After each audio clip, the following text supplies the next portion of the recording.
కీర్తన గ్రంథము 65వ కీర్తన. ప్రధాన గాయకునికి దావీదు కీర్తన గీతము. దేవా, సియోనులో మౌనముగా నుండుట నీకు స్తుతి చెల్లించుటే, నీకు మ్రొక్కుబడి చెల్లింపవలసి ఉన్నది. 2.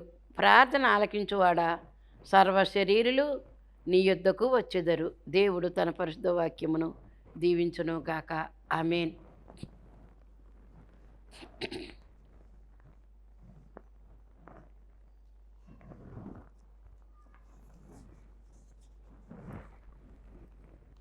ప్రభా, నీకు వందనములు, స్తుతులు, కృతజ్ఞతలు తండ్రి. మరోసారి నీ పాదాల చెంతకు రావడానికి అవకాశం ఇచ్చిన తండ్రి, నీకు స్తోత్రములు.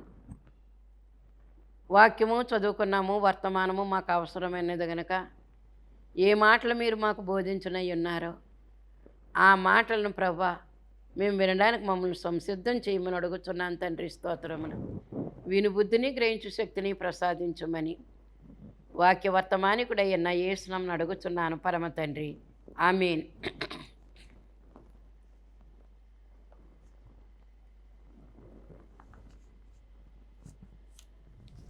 ఆ ప్రభు సన్నిధి మోకరించి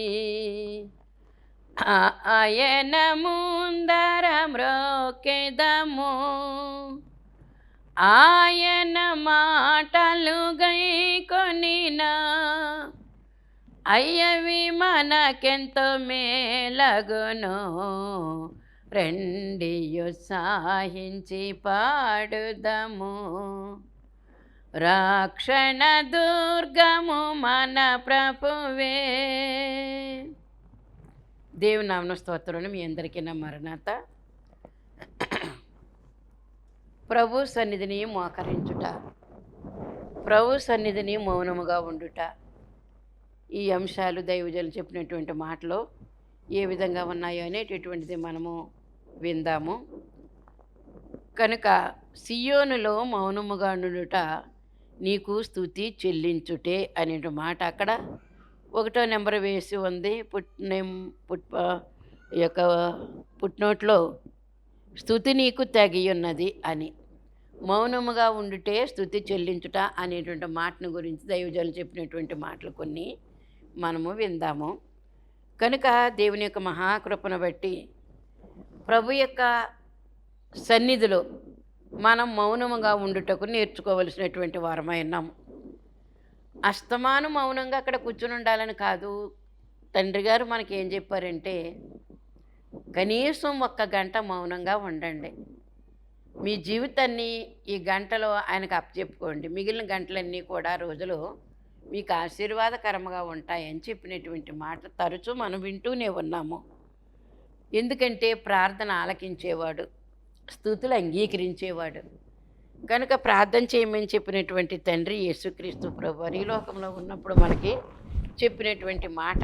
కనుక మనము ఈ యొక్క సన్నిధిలో కూర్చుండుట అంటే యేసు ప్రభు పేరట అక్కడ సన్నిధిని వేసుకుంటాం మనం. అక్కడికి తండ్రి, కుమార, పరిశుద్ధాత్మలు ఉంటారు, దేవదూతలు వస్తారు, పరిశుద్ధులు వస్తారు, మరి ప్రభునందు మృతులైనటువంటి భక్తులు కూడా అక్కడికి వస్తారు. ఎప్పుడైతే నువ్వు సన్నిధి సమకట్టుకుంటావో అక్కడికి దేవుడే తన యొక్క పరివారముతో నీ దగ్గరికి వచ్చేస్తారు. ఈ నమ్మిక సన్నిధి చేసుకునే వారికి ఉండాలి.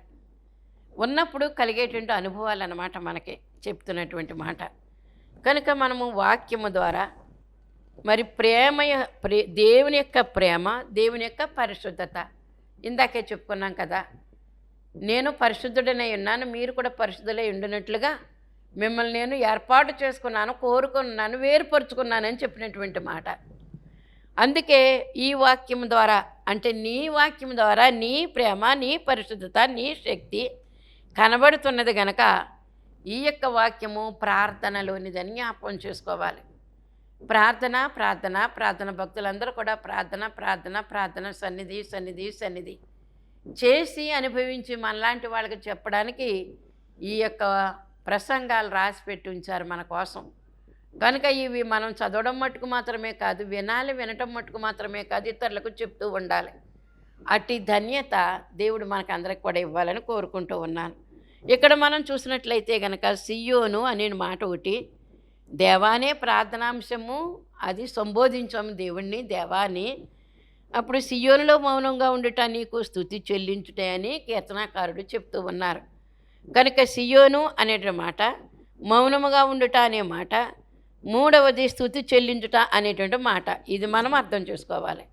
కనుక దేవుడు మనకి ఈ కొత్త సంవత్సరములో ఒకవేళ గంట ధ్యానం చేయలేని వారు ఎవరైనా ఉంటే గనక గంట ధ్యానము చేయవలసినటువంటి వారమై ఉన్నాము. ఎప్పుడైతే గంట ధ్యానం చేస్తామో రోజులో ఆ గంట ఆయనకు అప్పచెప్పేస్తాం కనుక మిగిలిన గంటల ఆయన యొక్క దీవెన ఆశీర్వాదం మన పనుల మీద, మన కార్యాల మీద, మన కుటుంబాల మీద కూడా ఉంటుందని అర్థం చేసుకుందాము. స్తుతి చెల్లించుట ముఖ్యమైన 3 మాటలు ఇక్కడ మనం చూస్తూ ఉన్నాము. మౌనముగా ఉండుట అంటే మౌనము. ఎవరైనా పెద్దలు వచ్చినప్పుడు వెళ్ళి అక్కడ అల్లరి చేస్తామా? పెద్దలైనటువంటి వారు ఉన్నారని మౌనముగా ఎంతో వినయ విధేయతలతో అక్కడ కూర్చుంటాం. మనకంటే పెద్దలైనటువంటి వారు, ఒక అధికారులైనటువంటి వారు, అధిపతులైనటువంటి వారు మన దగ్గరకు వచ్చినా మనం మౌనంగానే ఉంటాం. వారిని గౌరవంగా కూర్చోబెడతాం. వారు ఉండేటువంటి స్థానానికి మనం వెళ్ళినప్పుడు కూడా మౌనంగా చేతులు కట్టుకుని వెళతాము. ఆయన కనపడగానే చేతులు జోడించి వందనం చేస్తాం. అది గౌరవ పద్ధతి. అందుకే దేవుడు మన దగ్గర ఉన్నారు కాబట్టి, దేవుడు మన దగ్గరకు వచ్చినటువంటి ప్రభుకి మౌనముగా ఉండడం అనేటటువంటిది గొప్ప సంగతి. ఎందుకంటే మౌనముగా ఉండుట అనేటువంటి బంగారం వంటిదని సామెతల గ్రంథంలో, మాట్లాడుట వెండి వంటిది, మౌనముగా ఉండుట బంగారం వంటిది అని. కనుక కంచు మోనట్లు కనకంబు మోగున అన్నారు పద్యంలో కూడా. కనుక ఏం కావాలంటే మౌనము కావాలి. మౌనంగా ఉన్నవాడు వాడు జ్ఞానం లేనివాడైనా కూడా జ్ఞాని, వీడు చాలా వివేకి అని ఎంచబడతాడట సామెతల గ్రంథంలో మనకు రాసిపెట్టి ఉంచారు. కనుక మౌనముగా ఉన్నట్లయితే కనుక మనకి దేవుడు ఎంతో దీవెనిస్తున్నాడని ఈ 3 విషయాలు కూడా మనము నేర్చుకోవలసినటువంటి వారమైన కొత్త సంవత్సరంలో అడుగుపెట్టినటువంటి మనము ఈ సంవత్సర మరి నెలాఖరిని 27, 28, 29 తారీఖులలో మనకి నాచుకుంట బైబిల్ మిషను 66/59 నెంబర్ కలిగినటువంటి మిషను. ఈ మిషన్లో మనం ఉన్నాము. మనము ఆ సభలకు వెళతాము. వెళ్ళేటటువంటి పరిస్థితులు ఎప్పటి నుంచి కూడా 60 అంశాలు ప్రార్థన చేయడం పెద్దలైన వారు ప్రింటింగ్ మ్యాటర్లో ఉన్నటువంటి ఆ పత్రికలు మనం పంపించారు. అది మనము మరి ప్రార్థన చేస్తూనే ఉన్న అంశాలన్నీ కూడా ప్రార్థన, మనం వెళ్ళి వచ్చేంత వరకు కూడా ఆ అంశాలు ప్రార్థన చేస్తూనే ఉండాలి. ఎందుకంటే మన బాధ్యత అక్కడ సక్రంగా జరగడానికి, మరి ఆత్మ నింపుదలతో జరగడానికి, అనేక ఆత్మలు బలపరచబడడానికి ప్రార్థన చేస్తూ ఉంటాము. అందులో మౌనముగా ఉండుట అనేటటువంటిది ఒక గొప్ప విధానమని మనం అర్థం చేసుకోవాల్సినటువంటి వారమైన. స్తుతి అనగా స్తుతించుట అనేటువంటి మాట ఒకసారి మనం అర్థం చేసుకుందాం. ఈ యొక్క తండ్రి మన పట్ల చేసినటువంటి ఉపకారములు, గత సంవత్సరం అంతా చేసినటువంటి ఉపకారాలు తలంచుకోవాలి. ఉపకారాలు తలంచుకున్నట ద్వారా, స్తుతి చేయడం ద్వారా మౌనముగా ఉండుట కూడా స్తుతి. నీ కడుపులో నువ్వు అనుకుంటావు, నీ మనసులో నువ్వు అనుకుంటావు, ప్రవ్వా నేను పుట్టింది మొదలుకొని ఇంతవరకు కూడా ఎన్నో మేళ్ళు చేసావు నాయన. ఇన్ని మేళ్ళు అన్ని మేళ్ళు కాదు తండ్రి. కనుక నాయన అటువంటి మేళ్ళు చేసినటువంటి నీకు ఎన్ని స్తుతులు చెల్లించాలో నాకు తెలియదు. కనుక నేను మౌనముగా నీ దగ్గర పడి ఉన్నాను. ఈ శరీర ప్రాణాత్మలన్నీ కూడా నీ దగ్గరే పడవేసి ఉంచానని చెప్పేటటువంటి మాట ఆయనకి ఎంతో అంగీకారయోగ్యంగా ఉంటుంది. ఇష్టపడతారు ఆయన మౌనముగా ఉండుట. ఉపకారములను తలంచుకొని పుట్టింది మొదలుకొని మనకి జ్ఞాపకమే కదా మన జీవితంలో ఏ మరి దేవుడు అపకారాలు తొలగించి ఉపకారాలు చేశాడో, కష్టతరమైన పరిస్థితుల నుంచి కూడా మరి మనల్ని నెట్టుకొచ్చాడో దేవుడు. ఇదంతా కూడా స్తుతి చేయుట, ఇది మౌనముగా ఉండుట. ప్రభా అని అన్న సమూయేలు తల్లి అన్న షిలోహు దేవాలయంలో ఎలాగ తన హృదయాన్ని కుమ్మరించుకుని మౌనముగా ఉన్నదో, అంటే పెదవులు కదులుతున్నాయి తప్ప మాట పైకి రావట్లేదు. కనుక అరిచేయక్కర్లేదట. మనం అరిచేసి ప్రార్థన చేయవలసిన పని ఏమీ లేదు.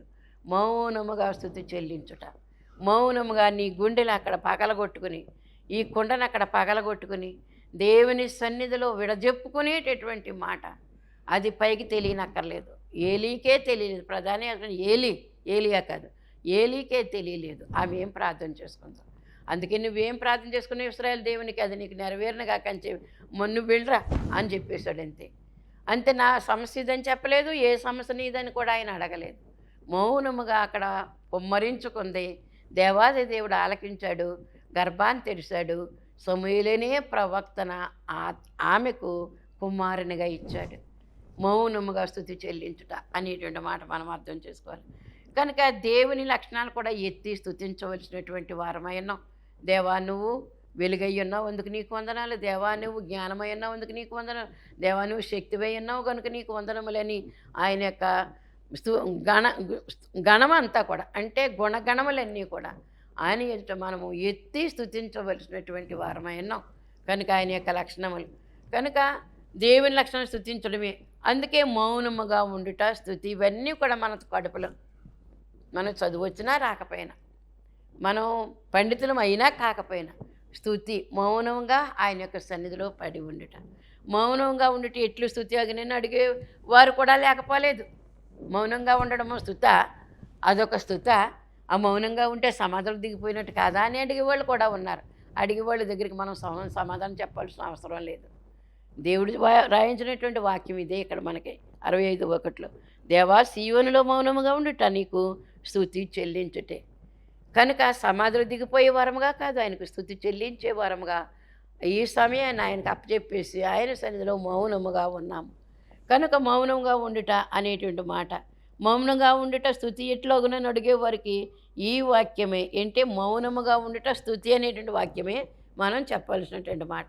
అందుకే మౌనముగా అంటే మేస్టారో ఎదురుగా కూర్చుని పిల్లల్ని ఏం చెప్తారు తెలుసా, మరి నేను చెప్పేటువంటి ఈ యొక్క పాఠం వినండిరా అబ్బాయి అని ఆయన కుర్చీలో కూర్చుంటారు, బెత్తం చేత్తో పట్టుకుంటారు, పాఠ్య పుస్తకాన్ని చేత్తో పట్టుకుంటారు, ఏమేం చెప్పాలో అవన్నీ కూడా పాఠం వివరంగా చెప్తారు పిల్లలు. అప్పుడు నోటి మీద వేలు వేసుకుని పిల్లలు ఏం చేస్తారు, చేతులు కొట్టుకుని నోటి మీద వేలు వేసుకుని మా ఉపాధ్యాయుడు చెప్పిన ప్రతి మాట కూడా చక్కగా ఆలకిస్తారు. ఆయన అక్కడ చెప్తూ ఉంటారు, కూర్చుని చెప్పాల్సి వస్తుంది, బోర్డు దగ్గరికి వెళ్ళి రాసి కూడా చెప్పాల్సి వస్తుంది. మెయిన్ పాయింట్స్ ఆ టీచింగ్ ఎయిడ్స్ అన్నీ కూడా మనకు అక్కడ ఉంటాయి. అవన్నీ కూడా మనం ఏం చేస్తామంటే పిల్లలకి అవగాహన అయ్యేటట్లుగా ఆ టీచర్ అక్కడ బోధిస్తూ ఉంటాడనమాట. అప్పుడు వారు ఏం చేస్తారంటే మౌనముగా ఆలకిస్తూ ఉంటారు. వారి బుర్రలోకి వీరు చెప్పేటటువంటి విషయం అంతా కూడా బుర్రలోకి ఎక్కుతుంది అనమాట. అది మౌనముగా కూర్చుంటా అంటే దేవుడు మనకు కొన్ని విషయాలు తెలియజేస్తూ ఉంటారని మనం అర్థం చేసుకోవాల్సినటువంటి వారమై ఉన్నాం. కనుక మేస్టర్ నెమ్మదిగా కూర్చుంట, వీరు కూడా మరి నెమ్మదిగా కూర్చుని ఆలకించుట, అదే దైవ సన్నిధి. అసలైనటువంటి మేస్టర్ మన యొక్క మహోపాధ్యాయుడైన మహా ఉపాధ్యాయుడైన యేసుక్రీస్తు ప్రభువారు. ఆయన సన్నిధిలో నువ్వు కూర్చుంటే కనుక నీకు ఎంత బోధ అయినా చేస్తాడు. ఈ లోకము బోధ, ఆ లోకం బోధ, అన్ని లోకాల బోధ కూడా ఆయన చేస్తారు మనకి. అది ఎంత గొప్ప సంగతి, అది మనం అలవాటు చేసుకోలేకపోతూ ఉన్నాం. ఎందుకంటే తిరిగి తిరిగి వస్తాము, ఎంతైనా పాటలు పాడతాం, ఎంతైనా వాక్యం చదువుతాం, ఎంతైనా ప్రసంగం చేస్తాం, కానీ మౌనముగా ఆయన సన్నిధిలో కూర్చునే అలవాటు చాలామందికి ఉండదు. బోధకులైనటువంటి వారికి ఏ అంశమైతే నువ్వు బోధ చేస్తున్నావో ఆ అంశం మీద నువ్వు ఆ రోజున ప్రార్థన చేసుకోవాలి, మౌనంగా కూర్చోవాలి. దేవుడు నీకు తెలియచేస్తాడు, నీ చేత బోధింపవలసిన విషయాలన్నీ కూడా నీ చేత చెప్పిస్తాడు దేవుడు. కనుక మేస్టర్ ఎదురుగా క్లాసులో పిల్లలు ఎలా కూర్చుంటారో అలాగా దేవాది దేవుని పాదాలు పట్టుకుని మనము స్తుతించవలసినటువంటి వారమై ఉన్నాము. అలాగే మనము ఇది కూడా గౌరవమే, ప్రభువు మీద ఉండే గౌరవం అని చెప్తున్న దైవజనులు, గౌరవం అన్నమాట. అలాగే ప్రార్థనలో మనం చెప్పుకోవాల్సిన అంశ ప్రార్థన చేసిన వెంబట ఏమీ మాట్లాడకుండా తండ్రి ఏమి చెప్పునో అనేటువంటి కనిపెట్టుట అనేది కూడా జరుగుతూ ఉంది. 7 మెట్ల ధ్యానం ఉంటుంది. అక్కడ కూడా మనం ఏ అంశమైతే చెప్పామో ఆ అంశానికి దేవుడు ఏం చెప్తాడో జవాబని కనిపెట్టేటటువంటి వారమై ఉన్నాం. ఎవరి దగ్గరికైనా ఒక 100 రూపాయలు కావాలని మన ఫ్రెండ్ దగ్గరకో లేదా చుట్టం దగ్గరకో వెళ్ళి అడుగుతాం. అవసరానికి నాకు ఒక 100 రూపాయలు కావాలమ్మా అని అడుగుతాం. వెళ్ళి అడిగిన తర్వాత ఆమె లోపలికి వెళ్ళి వచ్చేంత వరకు ఉంటామా వెళ్ళిపోతామా, అదనమాట. ఉన్నాయని చెప్పడము చెప్తారు, తీసుకుని వస్తారు. తన దగ్గర ఉండేటువంటి ఆ డబ్బు తీసుకుని నీ చేతికి అందించేంత వరకు కూడా నువ్వు అక్కడ ఉండాలి కదా. ఆమె లోపలికి వెళ్ళారు, ఆ 100 రూపాయలకి అర్థం పట్టుకొచ్చి నీకు ఇద్దామనేసరికి నువ్వు అక్కడ లేవు, ఎవరికి ఇస్తారామె? కనుక అందుకే మనం ఏమైతే ప్రార్థన చేసామో ప్రార్థన నెరవేర్పు ఆయన సమాధానం ఇస్తారు. ఇచ్చిన సమాధానం వరకు కూడా మనం అక్కడ కనిపెట్టుకుని ఉండాలి. అదే మౌనము, అదే గౌరవము, అదే గౌరవం. ఏమిద్దామని చూశాను, ఏంటి లేవు నువ్వు, ఇక్కడ లేవు, ఎక్కడికి వెళ్ళిపోయావు అని అడుగుతారు కదా. లేకపోతే ఇంక ఇలాంటి గర్వంగా ఉండే మనిషికి నేను ఇచ్చేది ఏంటని చెప్పి వాళ్ళు ఇవ్వకుండా ఉంటారు కదా. అంచేత మౌనము విధేయత. ఆయన అడిగింది, మనం అడిగింది ఆయన చెప్పేంత వరకు మౌనముగా ఉండుట అనేటటువంటిది ఒక గౌరవపదమైనటువంటిది. తండ్రిని గౌరవపరచుట. అలాగే ప్రభు యొక్క శిష్యులు ఎంతమంది? 12 మంది. అయితే మరి అందరూ కూడా ఆయన ఏం చెప్పారు అదే వినేవారు. అర్థం కాకపోతే కూడా అర్థం చెప్పయ్యా మాకు, ఆ జనంలో చెప్పాము, మేమేం అర్థం చేసుకోలేకపోయాము, ఇప్పుడు ఏకాంతంగా ఉన్నాం కదా, మాకు నువ్వు చెప్పంటే కూడా చెప్పేవాడు యేసుక్రీస్తు ప్రభువారు. అయితే 12 మందిలో యోహాను, అతడెవరు? ప్రభు యొక్క గుండెల మీద ఆనుకుని ఉండేటటువంటి వాడట. ఈ 12 మందిలో ఎంత వ్యత్యాసం ఉందో చూడండి. ఈ ఒక్కడు కూడా ఏం చేసేవాడంటే ఆ గుండెల మీద ఆనుకుని ఆయన హృదయంలో నుంచి ఏమి వస్తుందో, హృదయంలో ఉన్న ఆలోచనలు ఏంటి, నోట్లో వచ్చిన మాటలు ఏంటని ఆలకించేవాడట ఆయన. అంత స్టెప్ తీసుకున్నాడంటే ఫస్ట్ స్టెప్ అయిందనమాట యేసు ప్రభు దగ్గర. కనుక యోహాను ఆ విధముగా ఆలోచించి వెంటనే ఏదైనా డౌట్ వస్తే అడిగేటటువంటి వాడు.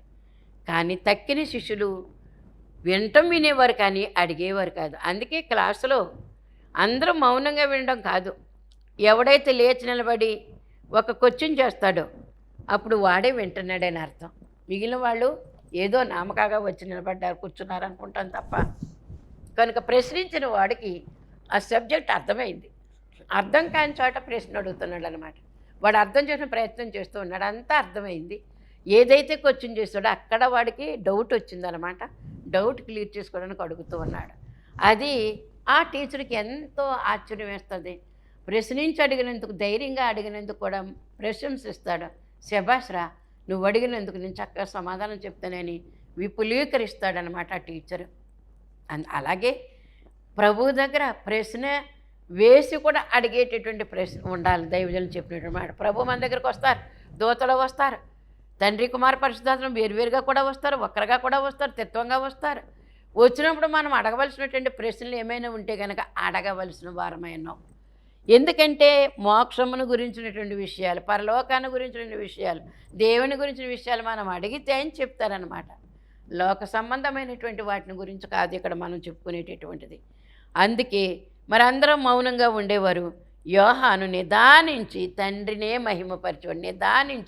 నిదానించి చూసి ఆయనలో ఏమైతే ఉన్నాయో అంత లోతైన మర్మాలు అన్నీ కూడా ఆయన తెలుసుకునేవాడట. అలాంటి వారముగా మనం మౌనముగా అక్కడ కూర్చోవలసినటువంటి వారమైన తండ్రి యొక్క అపరిమితమైనటువంటి జ్ఞానము, ఆయన యొక్క జ్ఞానము దానికి పరిమితి లేదు. పరిమితి లేని జ్ఞానము, అపరిమితమైనటువంటి జ్ఞానము ప్రభు దగ్గర ఉంది. ఆ జ్ఞానం అంటే ఏంటో తెలుసుకోగలిగే శక్తి యోహాను గారికి ఉంది. అపరిమితమైనటువంటి జ్ఞానమునకు సమస్తమును తెలుసును గనక పరిమిత జ్ఞానము మనదే, గిరిగీసుకుని ఉండే జ్ఞానం మనదే. అంతవరకే తప్ప బయటికి వెళ్తే ఆ యొక్క ఆలోచన ఏంటో మనకు తెలియదు, దాని అర్థం ఏంటో మనకు తెలియదు. కనుక మౌన వృత్తి కలిగి ఉండేటయే ఆయనకు గౌరవం. ఎందుకంటే తెలీదో మనకి. ఎందుకంటే మౌనంగా ఆయన దగ్గర పడి కూర్చుంటే కనుక మనకు అర్థమయ్యేటట్టు చెప్పేటటువంటి పరిస్థితి. అదే గౌరవించుట. నేను చిరాకు రప్పించేటటువంటి ప్రశ్నలు ఇక్కడ. అందుకే తెలుసుకోవడానికి ఎన్ని ప్రశ్నలైనా వేయొచ్చు అంటే, కానీ విమర్శించడానికి కాదు ప్రశ్నలు వేయడము. కనుక వాళ్ళని విసిగించడానికి కాదు ప్రశ్న వేయడము. నువ్వు తెలుసుకోకపోతే కనుక తెలుసుకునేటందుకు ఏదైనా అడగవచ్చు, ఎన్ని ప్రశ్నలైనా అడగవచ్చు. కనుక దేవుని దగ్గర మౌనముగా కూర్చుండుట గౌరవము అనేటువంటి మాట. అదే స్తుతి చెల్లించుట. అక్కడ పడి ఉన్నాము అంటే స్తుతి చెల్లించుట అనేటటువంటి మాట మనము అర్థం చేసుకోవాల్సినటువంటి వారమైన. ఇట్టి సంగతులు నిదర్శనపరచుటకే అనేక దృష్టాంతములు మన బైబిల్లో ఉన్నాయి. ఎలాగో తెలుసా? మరి ఆదికాండము 6వ అధ్యాయంలో మనం చూసినట్లయితే కనుక నోవహు గారికి దేవుడు ఒక మాట చెప్పాడంట. అబ్బాయి, నువ్వు వాడ కట్టు, చితిసారపు మానుతో 3 అంతస్తులు మేడగా కట్టాలి నువ్వు అని చెప్పారట. ఎందుకు ప్రభువా అని అడగలేదట. ఆ మానే ఎందుకు కావాలని అడగలేదట. 3 అంతస్తులు ఎందుకు, పోనీ 5 కడతానని కానీ 1 కడతానని కానీ అడగలేదట. ఎలాగ ఆయన చెప్పడం ఏంటి, ఒకే ఒక్క మనిషిగా చితిసారకమాను తేవాలా, తెచ్చేటందుకు మళ్ళీ తెచ్చిన తర్వాత దాన్ని చెక్కి వాడ చెయ్యాలా, 3 అంతస్తులు పెట్టాలి, దానికి కిటికీలు పెట్టాలా, గుమ్మాలు పెట్టాలి, ద్వారాలు పెట్టాలా, ఏమేమి పెట్టాలి, అవన్నీ కూడా మనకి 6-7 అధ్యాయాల్లో మనకి తెలుస్తూ ఉంది. కనుక అప్పుడు చెప్పినప్పుడు ఎందుకు ప్రభా ఇలా చెప్తావు అని అడిగాడా. అందుకే దైవజనులు చెప్పారనమాట, నోవహు దేవుడు చెప్పినట్లుగా అలాగే ఓకే ప్రభా అనేసాడంట. అక్కడే ఫలితం దొరికేసిందట. ఏంటి ప్రభా నేనా ఇలాంటి అర్థం లేని మనిషిని నేను, నాకేంటి తెలియదు కదా, ముందేంటి వెనకేంటో తెలియదు కదా, ఇలాంటప్పుడు నాకు చెప్తున్నావేటి, ఆ చెక్క ఎక్కడుంటుందో, ఆ మాన ఎక్కడుంటుందో, చిస్వారకం అంటే ఏంటో నాకేం తెలుసు ప్రభా అని ఒక్క మాట ప్రశ్నించలేదు. ఓకే అన్నారు. చిత్తం ప్రభా. అబ్రహాం కూడా చిత్తం ప్రభా అన్నారు. చిత్తం చిత్తం అనేటువంటి మాటలు ఎంతో వినయము, ఎంతో విధేయత దాగి ఉంది. మనకు అర్థం కాదు, వెంటనే ఈ నోట్ల నుంచి ఇలా మాట రాగానే అలా కాదనేస్తాం లోతు వెళ్ళే మనము. పిల్లలు కూడా ఇప్పుడు తల్లిదండ్రులు చెప్తున్న మాటకి వింటున్నారా? అబ్బాయి అలా కాదు, ఇది ఎలాగంట అలాగంట. వీళ్ళు చేసిన జ్ఞానాన్ని వాళ్ళకు రుద్దుతారు తప్ప తల్లిదండ్రుల యొక్క జ్ఞానాన్ని వారు అర్థం చేసుకోలేరు, అందుకోలేరు. అందుకే చెప్పిన వినినంతనే వేగపడక వివరింపదగును. అంటే వింటున్నాము, వినేటువంటి మాట పూర్తి అవ్వకుండానే మీదడిపోతే ఎలా కుదురుతుంది? అలాంటి మెట్లే ఇప్పుడు తయారయ్యారనమాట. కనుక వారికి ఆలోచనలు ఎక్కువైపోయాయి, వారికి నాలెడ్జ్ ఎక్కువైపోయింది. వారు మరి టీవీ నాలెడ్జ్లు, ఇంకేంటేదో ట్యాబ్లు అంటున్నారు, నెట్లు అంటున్నారు, ఈ నాలెడ్జ్లన్నీ కూడా ఎక్కువ వచ్చేసాయి వారికి. అంచేత తల్లిదండ్రుల కంటే కూడా ఎక్కువైనటువంటి జ్ఞానం వారి దగ్గర ఉంటుంది. అయినా పర్వాలేదు, అవన్నీ నేర్చుకుంటూనే ఉండండి. తండ్రి చెప్పిన మాటకి ఓకే నాన్న అనాలి, అలాగే డాడీ అనాలి. అప్పుడు వాళ్ళ మనసు ఎంత ఆహ్లాదకరంగా ఉంటుందో తెలుసా. కనుక అప్పుడు చెప్పు నువ్వు, దీనివల్ల ఇలా బాధలు ఉంటాయి, దీనివల్ల ఇది లాభం ఉంటుందని చెప్పు. అప్పుడు వాళ్ళు అర్థం చేసుకుంటారు. అంతే తప్ప చెప్పిన ఆ తొడవ తీసుకునే వెంటనే నువ్వు మీద పడిపోవద్దు. ఓకే చెప్పాలన్నమాట. ఇది గౌరవించుట అనేటటువంటిది. మౌనముగా నిదానించాలి. గుండెల మీద అనుకున్నటువంటి, హృదయంలో అనుకున్నటువంటి యోహాను ఎలాగ ఆయన యొక్క చిత్తవృత్తిని ఎలాగ తెలుసుకుని చెప్పగలిగేవాడో అలాంటి వినయ విధేయతలు కావాలి. స్తుతి చెల్లించుట, మౌనముగా ఉండట, స్తుతి చెల్లించుట అనేటువంటి, గౌరవించుట అనేటువంటి మాట అది మనం అర్థం చేసుకోవాలి. పెద్దలను గౌరవించడానికి మౌనంగా ఉండు కాసేపు, ఏం పర్వాలేదు. నువ్వు వెళ్ళేం చిల్లిపడిపోదు. మాటకి మాట అంటించేయడానికి నువ్వు ప్రయత్నం చేయకు. వాళ్ళు ఎన్నైనా అంటారు, అన్నప్పుడు మౌనంగా ఉండు. అదే విధేయత, మౌనంగా ఉండేటటువంటిది. కనుక మరి ఈ నిదానించుట అనేటటువంటి మాట 12 మంది శిష్యుల్లో పేతురు గారు కూడా వెంటనే అడిగేసేవారట. అలాగే మరి అడిగేటువంటి వారు, సందేహాలు ఉండేటువంటి వారు తోమ గారు కూడా అలాగే ఉండేవారట. కనుక అలా కొంతమంది అలా ఉంటారు, కొంతమంది ఎలా ఉంటారు. ఏది ఏమైనా నీకేం తెలిసినా తెలియకపోయినా మౌనంగా ఉండు, నువ్వు గొప్ప వివేకివిగా ఉంటావు అన్నమాట. వివేకి అనబడను. కనుక మరి తండ్రి యొక్క అపరిమితమైనటువంటి జ్ఞానము, అంటే పరిమితి లేదు ఆయనకి, అపారమైన జ్ఞానము కలిగిన దేవుడి దగ్గర మన జ్ఞానం ఎంత, మనం ఎంత. అందుకే ఆ కాలం అనేటువంటి సరళ గీతలో ఒక బాల్ పెన్ తోటి పెట్టినటువంటి పాయింట్ వల్ల మన జీవితం ఉంటుంది. కనుక మన జీవితం అతి తక్కువ అని యుగయుగాలు నిన్నాడు నిరంతరం ఏకరీతిగా ఉన్నటువంటి తండ్రి కనుక మనము స్తుతి చెల్లించవలసినటువంటి వారమైన. అందుకే నోవహుకు తండ్రి ఏం చెప్పాడంటే వాడ కట్టు అన్నారు. చెప్పగానే వివరమేమీ అడగకుండా వాడ కట్టాడా లేదా? 120 సంవత్సరాలు కట్టాడని రాయబడి ఉంది. 120 సంవత్సరాలు బోధించారని కూడా ఉంది. పగలేమో పని చేయించారు, రాత్రి అంతా వెళ్ళి మరి నమ్ముకోండి, ఇదిగో వర్షము, విపరీతమైనటువంటి వర్షం వచ్చి జల ప్రవాహం వచ్చి ప్రపంచమంతా కూడా తుడిచిపెట్టేస్తుంది. కనుక మనము వాడలోనికి ఎక్కుదాం, నేను వాడ కట్టేస్తున్నాను, దేవుడు నాతో చెప్పాడు నేను కట్టేస్తున్నాను, రెండమ్మా అని వారికి బోధించేవాడట. కట్టమని చెప్పగానే కట్టేశాడు, ఏంటి అని అడగకుండా. కనుక తెలిసినా తెలియకపోయినప్పుడు కూడా మౌనంగా ఊరుకుంటే పని జరిగిపోయింది. దేవుడు చెప్పాడు, మౌనంగా ఊరుకున్నాడు, పని జరిగిపోయింది. ఎంతమంది వందలాది మంది పనులు చేస్తేనే తప్ప వాడవుతుందా? ఒక్కడి వల్ల అవుతుందా? ఆయన మాట నోవహు మౌనంగా విన్నాడు కాబట్టి వెంటనే ఆ పనులన్నీ జరిగిపోయాయి. ఈ ఒక్కడు కూడా ఆ మాట మరి మోషే గారు దేవుని మాట ఎప్పుడైతే విన్నాడో పనులన్నీ జరిగిపోయాయి. నోవహు గారు దేవుని మాట ఎప్పుడైతే విన్నారో ఆ వాడ 120 సంవత్సరాల మాటలా ఏ ఒక్కడు కూడా బిసుకుపోకుండా వాడ ఎలా కట్టాలి, ఎలా కీలు పుయ్యాలో, ఎలాగ చెయ్యాలో అన్నీ కూడా నోవహు చెప్తుంటే ఓకే చేస్తూ వాళ్ళందరూ కూడా మౌనంగానే అనుసరించారట. అలా కుటుంబము కూడా 40 దినాలు కూడా ప్రచండ వర్షంలో ఆ ఓడలో ఉన్నప్పుడు వారు కుటుంబీకులు కూడా మౌనముగా మోషే మాట నోవహు మాట చొప్పున వాడ ఎక్కేశారు. 40 దినాలు కూడా క్రూర మృగాలతో ఉన్నారు, విష పురుగులతో ఉన్నారు, అపవిత్ర జంతువులు పవిత్ర జంతువులతో ఉన్నారు. అలాంటి సందర్భంలో కూడా ఏమిటి నువ్వెందుకు పిచ్చోడువా మంచోడువా అని అడగలేదు. అదే మౌనముగా ఉండుట, అప్పుడే కార్యసిద్ధి కలుగుతుందని దేవుడు మనకు తెలియజేస్తూ ఉన్నారు. ఊరుకుని మౌనంగా అబ్రహాము కూడా చెప్పిన ప్రకారం మాట్లాడకుండా స్వజనమును విడిచి బయలుదేరాడు. ఆదికాండం 12వ అధ్యాయంలో నువ్వు నీ యొక్క స్వజనులను విడిచిపెట్టి నువ్వు రా, నేను చూపించే చోటికి నిన్ను ఆశీర్వదిస్తాను, అనేక జనములకు తండ్రిగా విశ్వాసులకు తండ్రిగా నిన్ను నేను ఏర్పాటు చేసుకుంటానేంటి, ఎందుకు నన్ను పిలిచావు అనేటువంటి మాట ఒక్క మాట కూడా మాట్లాడకుండా అవును మౌనముగా వెళ్ళారు. అదే అనమాట మన ప్రార్థన. అన్నిటికీ కూడా యుక్త కాలంలో జవాబిస్తారు. యుక్త కాలము, కుదురుబాటు కాలాలు రావాలి. మనం అనుకున్నప్పుడు కాదు, యుక్త కాలం మంచి టైంలో ఆయన మనకి ఇవ్వవలసినటువంటి ఆ దీవులన్నీ కూడా ఇస్తాడు అనేటటువంటి ఈ యొక్క మాట మన మనసులో పెట్టుకోవలసినటువంటి వారమై ఉన్నాం. కనుక ప్రార్థన ఏంటి, 2 వారాలు వచ్చాను 3 వారాలు వచ్చాను జరగలేదు ఏంటి అనుకుంటున్నావా? దేవుడికి సమయం అవ్వలేదు, నీకైతే సమయం అయిపోయింది కానీ దేవునికి సమయం రాలేదు. అందుకే ఆయన సమయం వచ్చే వరకు కూడా మనం ఊరికను ఉండుట, గౌరవించుట దేవునిని. కనుక మరి ఈ విధంగా మనం చూసినట్లయితే కనుక దేన దయాళుడైనటువంటి యేసుక్రీస్తు ప్రభువు వారు నువ్వు నీ సహవాసము కావాలని కోరుకుంటూ ఉన్నాడు. మౌనముగా అంగీకరించు, ఓకే ప్రభువా అను, దేవుని సన్నిధికి రా, అప్పుడు దేవుని దీవుళ్ళు నిండైన మెండైన దీవుళ్ళు పొందుతావు నువ్వు. అలాగే సముద్రం మీద దోణిలో శిష్యులు కేకలు వేశారు. కేకలు వేసినప్పుడు కూడా దేవుడు ఏం చెప్పాడంటే మౌనంగా ఉన్నాడు. ఆయన అక్కడే ఉన్నాడు కదా, వాళ్ళలోనే ఉన్నాడు, ఆ పడవలోనే ఉన్నాడు కదా. వారైతే కనుక అయ్యో ప్రభువా మేము చనిపోతున్నాం చింత లేదని కేకలు వేశారు. అప్పుడు మౌనముగా ఊరుకున్నటువంటి ఆయన సమయం రాగానే వాళ్ళ కేకలేసే వరకు కూడా ఊరుకున్నాడు. సమయం రాగానే ఆయన లేచి వచ్చి గాలి తుఫాన్లను ఏం చేశారంటే గద్దించారు. గద్దించి వారికి సహాయం చేసినట్లుగా మనము చూస్తూ ఉన్నాం.